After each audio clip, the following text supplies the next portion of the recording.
আজকের দিন অত্যন্ত সুন্দর, আকাশ পরিষ্কার, রুদ্রোজ্জ্বল দিন। আমি রান্না নিয়ে শখে কাজ করি। তো আজকে আমি রান্না করব হাঁস দিয়ে বাঁশ, অর্থাৎ এটা আমাদের সিলেটের ঐতিহ্যবাহী রান্না, অত্যন্ত মজাদার একটা পদ। সেটা হচ্ছে হাঁস দিয়ে বাঁশ। তো আমি এখানে প্রায় 1.5 কেজির মতো একটা হাঁসকে ধুয়ে পরিষ্কার করে নিয়েছি। আর এই হচ্ছে বাঁশ। বাঁশ বলতে হ্যাঁ, আমরা যে বাঁশ দেখি সেই বাঁশই। বাঁশের যে ফুল হয় সেটাকে করুল বলে।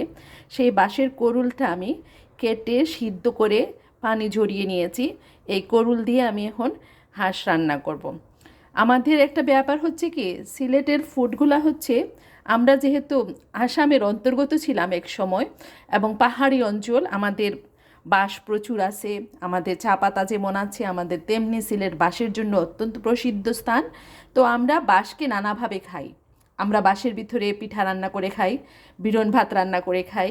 আবার আমরা বাঁশের ফুল, এই ফুলটা আবার যখন ভাদ্র মাসের ফুলগুলা নষ্ট হয়ে যায়, তো সেই ফুল দিয়ে আমরা হাঁস দিয়ে খাই, শুটকি দিয়ে খাই।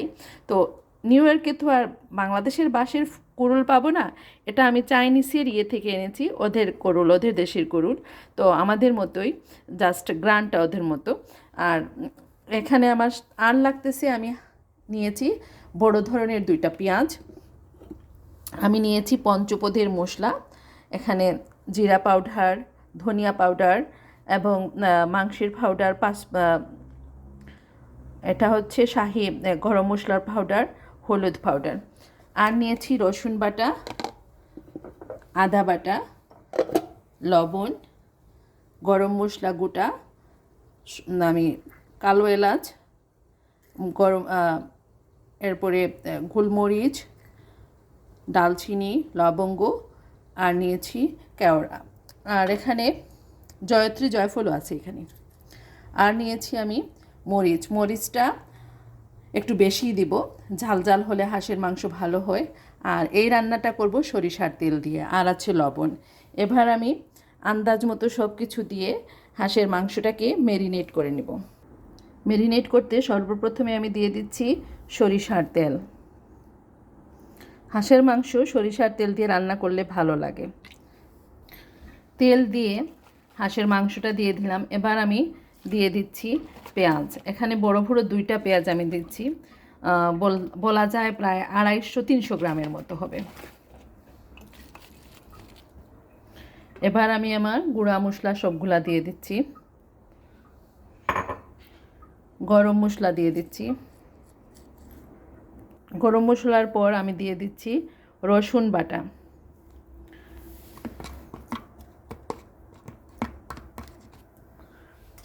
প্রায় 1.5 চামচ রসুন বাটা দিয়েছি টেবিল চামচে। এবার আমি দিয়ে দিচ্ছি পেঁয়াজ বাটা বা পেঁয়াজের পেস্ট। এটা তো ব্লান্ডারে করা, সেজন্য এটা পেস্ট, আর শিলপাটায় করলে হয়ে যেত এটা বাটা, তাই না?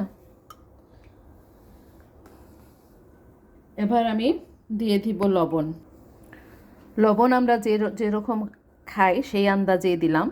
আর আমি দিচ্ছি মরিচের গুঁড়াটা একটু বেশি দিয়েছি, এই রান্নায় ঝালটা বেশি ভালো লাগে।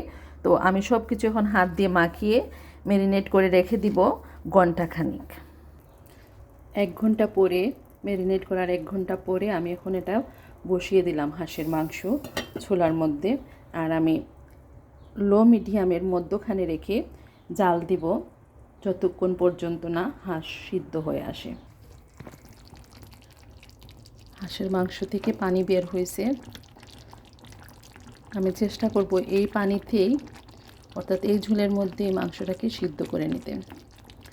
এতে মাংসর টেস্টটা বেশি থাকবে, ভালো মজা লাগবে। হাঁস সিদ্ধ হতে প্রচুর সময় লাগে। তো এই যে পানি, এটা হাঁস থেকেই বের হয়েছে। আমি অল্প আছে বারবার নেড়ে দিচ্ছি, আগে মাংসটা সিদ্ধ হয়ে যাক। আমার হাঁস অলমোস্ট সিদ্ধ হয়ে গেছে।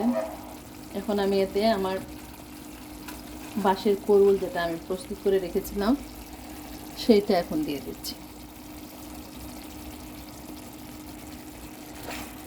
এবং এই করুল দেওয়ার সাথে সাথে আমার হাঁসের মাংস ডান।